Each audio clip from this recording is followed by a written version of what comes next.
இலங்கையின் ஒரு பகுதியில் ஊரடங்கு சட்டம். ஏப்ரல் 1 முட்டாள்கள் தினத்தில் 69 லட்சம் முட்டாள்களால் கொண்டுவரப்பட்ட ஆட்சி கவிழ்க்கப்படுமா? இலங்கையின் ஒரு பகுதியில் ஊரடங்கு சட்டம் விதிக்கப்பட்டதற்குரிய காரணம் என்ன? வாருங்கள் இது தொடர்பான விசேட செய்தியை பார்ப்போம்.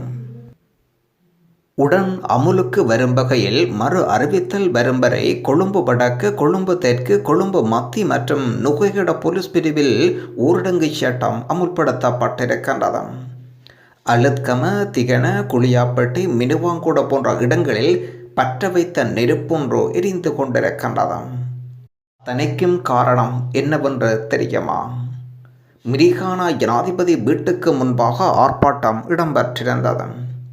குறிப்பாக ஜனாதிபதி இல்லத்துக்கு மின்சாரம் வழங்கப்பட்டு கொண்டிருக்கின்றது, ஏனைய வீடுகளுக்கு ஏன் மின்சாரம் துண்டிக்கப்படுகின்றது என்று கூறி முதல் அமைதியான முறையில் ஆர்ப்பாட்டம் இடம்பெற்று கொண்டிருந்தது. அதனை தடுப்பதற்கு போலீசார் முற்பட்டிருக்கின்றார்கள். குறிப்பாக ஜனாதிபதிக்கு 2 கட்ட போலீஸ் பாதுகாப்பு வழங்கப்பட்டிருந்தது. 2 கட்ட போலீஸ் பாதுகாப்பையும் மக்கள் அமைதியான முறையில் ஆர்ப்பாட்டத்தில் ஈடுபட்டு கொண்டிருந்தார்கள். அதனை குழப்பும் வகையில் போலீசார் செயற்பட்டனர். முதல் கட்ட 2 கட்ட பாதுகாப்பு படையினரையும் தாண்டி முதல் கட்ட போலீஸ் பிரிவு பாதுகாப்பை உடைத்து கொண்டு மக்கள் உள்ளே சென்று ஆர்ப்பாட்டத்தை மேற்கொண்டனர். முதல் கட்ட பாதுகாப்பு உடைக்கப்பட்டு மக்கள் உள்ளே சென்று பாரிய ஆர்ப்பாட்டம் முன்னெடுக்கப்பட்ட வேளையில் ஜனாதிபதி கோத்தபாய ராஜபக்ச உட்பட்ட குடும்பத்தினர் அந்த வீட்டிலிருந்து பத்திரமாக வெளியே அனுப்பப்பட்டிருக்கின்றார்கள். போலீசாருக்கும் பொதுமக்களுக்கும் முருகன் நிலை ஏற்பட்டது. போலீசார் பொதுமக்களை நோக்கி கண்ணீர் புகைகள் மற்றும் நீர்த்தாரகைகள் வீசியிருக்கின்றார்கள். இதில் பல்வேறு பொதுமக்கள் காயமுற்றனர். கிட்டத்தட்ட 10,000க்கும் மேற்பட்ட மக்கள் சிங்களம், தமிழ், முஸ்லிம் என்று 3 இன மக்களும் ஒன்று கூடி மேற்கொள்ளப்பட்ட முதலாவது மாபெரும் ஆர்ப்பாட்டம் இதுவாகும். குறிப்பாக ஜனாதிபதியின் வீடு முற்றுகையிட்டனர் ஆர்ப்பாட்டக்காரனர். இதன் காரணமாக கண்ணீர் புகை கொண்டு வீசி வாகனம் மீது பொதுமக்கள் உடனடியாக கல்வீச்சு தாக்குதலை மேற்கொண்டனர். பொதுமக்களை மோதி தள்ளிய இராணுவத்தினரின் வாகனம் தீக்கிரையாக்கப்பட்டது. அதன் அடிப்படையில் இதற்கிடையில் ஒரு சம்பவம் இடம்பெற்றிருந்தது. போலீஸ் பாதுகாப்பு உடைக்கப்பட்ட நேரத்தில் உடனடியாக STFக்கு உடனடியாக அழைப்பு ஏற்படுத்த தகவல் கொடுக்கப்பட்டதாக சொல்லப்படுகின்றது. உடனடியாக STF களத்தில் வந்திருக்கின்றது. STF களத்தில் வந்தால் அடுத்த கட்டம் என்ன நடந்திருக்கும் என்று நீங்கள் ஊகித்திருப்பீர்கள். அந்த தகவலை இறுதியாக தருகின்றோம். ஜனாதிபதியின் அலுவலகத்தின் மீதும் கல்வீச்சு தாக்குதல் மேற்கொள்ளப்பட்டுள்ளது. ஊடகவியலாளர்கள் படுகாயமடைந்திருக்கின்றார்கள். போலீசார் இராணுவத்தினர் குவிக்கப்பட்டனர். மூவினத்தினரும் இணைந்து போராட்டம் மேற்கொள்ளப்பட்டிருக்கின்றது. போலீசார், பொதுமக்கள் பலர் காயம். போராட்டத்தை நோக்கி படையெடுக்கும் மக்கள். இத்தனை சம்பவங்களுக்கு மத்தியில் தான் இந்த ஊரடங்கு சட்டம் விதிக்கப்பட்டிருக்கின்றது. இந்த ஏப்ரல் 1 முட்டாள்கள் தினத்தில் இலங்கை அரசாங்கத்தினால் மேற்கொள்ளப்பட்ட அடுத்த விடயத்தை பாருங்கள். இதற்கு மத்தியில் அமைச்சர் பந்துல குணவர்த்தனவின் வீடு முற்றுகையிடப்பட்டு அங்கும் ஆர்ப்பாட்டம் இடம்பெற்று கொண்டிருக்கின்றது. இதே நேரத்தில் போராட்டத்தை கலைக்கும் முகமாக ஊரடங்கு சட்டம் விதிக்கப்பட்டு இராணுவத்தினர் கொண்டுவரப்பட்ட பேருந்தின் மீது மக்கள் நெருப்பு வைத்திருக்கின்றார்கள், தீ வைத்திருக்கின்றார்கள். அதன் காரணமாக ஒரு இராணுவ பேருந்து ஒன்று தீப்பிடித்து எரிந்து கொண்டிருக்கின்றது. கண்ணீர் புகை வீசும் வாகனத்தை நேருக்கு நேர் ஆர்ப்பாட்டக்காரர்கள் நெருங்கி அவர்களுக்கு எதிராக தமக்கு கிடைக்கும் கையில் இருக்கும் ஆயுதங்களை பயன்படுத்தி தாக்குதல் மேற்கொண்டிருக்கின்றார்கள். மக்களின் அமைதியான ஆர்ப்பாட்டத்தை விட்டிருந்தால் அவர்கள் ஆர்ப்பாட்டத்தை முடித்து கொண்டு வீடு திரும்பியிருக்கின்றார்கள். இந்த ஆர்ப்பாட்டத்தை குழப்பும் நோக்கில் செயற்பட்ட போலீசாரின் இந்த நடவடிக்கை காரணமாக இன்று கொழும்பு பகுதி ஊரடங்கு சட்டத்தில் காணப்படுகின்றது. இதற்கு மத்தியில் STF படை களமிறக்கப்பட்டிருந்தது. STF வந்தவுடன் அங்கு துப்பாக்கி பிரயோகம் மேற்கொள்ளப்பட்டிருக்கின்றது.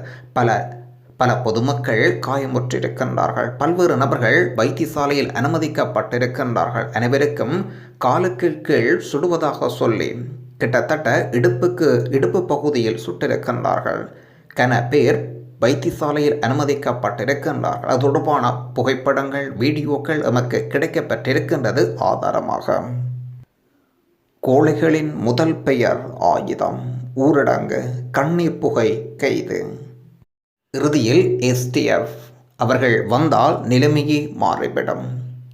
இத்தனைக்கு மத்தியிலும் மக்கள் இரவோடு இரவாக ஊரடங்கு சட்டம் விதிக்கப்பட்டிருந்தாலும் இராணுவத்தினருக்கு எதிராக மூவின மக்களும் ஒன்று திரண்டி தமது எதிர்ப்பினை வெளியிட்ட வண்ணம் இருக்கின்றார்கள். இத்தனைக்கும் காரணம் பொருளாதாரம். கொழும்பில் வருகின்ற வாகனங்கள், இராணுவத்தினுடைய வாகனங்கள், போலீஸ் வாகனங்கள் அடித்து உடைக்கப்படுகின்றது, நெருப்பு வைத்து கொளுத்தப்படுகின்றது.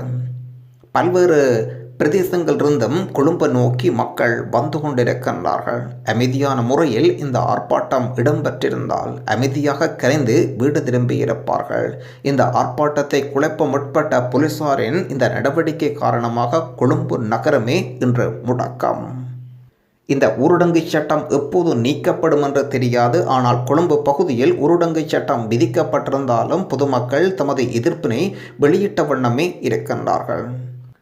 ஒரு பக்கம் வைத்தியசாலைகளில் பொதுமக்கள் அனுமதிக்கப்பட்டு கொண்டிருக்கின்றார்கள் காயம் காரணமாக. STFின் தாக்குதல் காரணமாக மறுபக்கம் போலீசாரும் தாக்குதலால் காயமடைந்து மருத்துவமனையில் அனுமதிக்கப்படும் காணொளிகளும் புகைப்படங்களும் கிடைக்கப்பட்டிருக்கின்றது. இதற்கிடையில் ஆர்ப்பாட்டத்தை கட்டுப்படுத்த முடியாத சூழல் உருவாகி வரும் நிலையில் மீண்டும் மிரிகானா பகுதியில் மேலும் இராணுவத்தினர் குவிக்கப்பட்டு ஊரடங்கை மீறி ஆர்ப்பாட்டம் தொடர்வதாக ஒரு செய்தி கிடைக்கப்பட்டிருக்கின்றது. இதே நேரத்தில் மிரிகானா சம்பவத்தில் துப்பாக்கி சுடப்பட்ட காயங்களுக்கு இலக்கான ஒருவர் ஏவர்த்தனபுர வைத்தியசாலையில் அனுமதிக்கப்பட்டுள்ளார். மிரிகானாவில் உள்ள ஜனாதிபதி இல்லத்துக்கு அருகில் இடம்பெற்ற ஆர்ப்பாட்டத்தின் போது ஊடகவியலாளர் மற்றும் போலீசார் போராட்டக்காரர்கள் காயமடைந்திருக்கின்றனர். போராட்டத்தில் ஒருவர் துப்பாக்கியினால் சுடப்பட்டு ஏவர்த்தனபுர வைத்தியசாலையில் அனுமதிக்கப்பட்டுள்ளார். இதற்கிடையில் இராணுவத்தினர் போராட்ட மக்களை நோக்கி சுற்றி வளைத்து பாதுகாப்பு பலப்படுத்தப்பட்டதாகவும்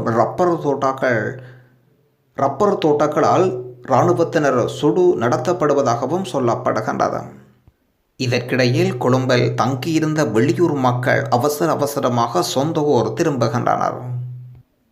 கொழும்பில் பதட்ட நிலை தொடரும் என்றும் அதிகாலை 1 மணி இப்பொழுது பதட்ட நிலைமை தொடர்வதாகவும் கண்டி கொழும்பு வீதியை மறைத்து தலுகம கழனி அருகில் வீதிக்கு தீ வைத்து 12 மணியளவில் போராட்டம் நடத்தப்பட்டு கொண்டிருக்கின்றது. இதனால் கொழும்பு கண்டி வீதி பயணம் முற்றிலும் முடக்கம். ஜனாதிபதியின் வீடு முற்றுகை, கண்ணீர் புகை கொண்டு வீசிய வாகனம் என்று தொடர்கின்றது. போராட்ட களத்தை நோக்கி படையெடுக்கும் மக்கள். கொழும்பு கண்டி பிரதான வீதி ஹிரிபத் கொடை, அங்கும் மக்கள் தமது ஆர்ப்பாட்டத்தை மேற்கொண்டிருக்கின்றார்கள். வீதிகளை மறைத்து நெருப்பு கொளுத்தி தமது ஆர்ப்பாட்டம் தொடர்கின்றது. விரிவான செய்திகளுக்கு இணைந்திருங்கள் எஃப்னா தமிழ் டிவியுடன்.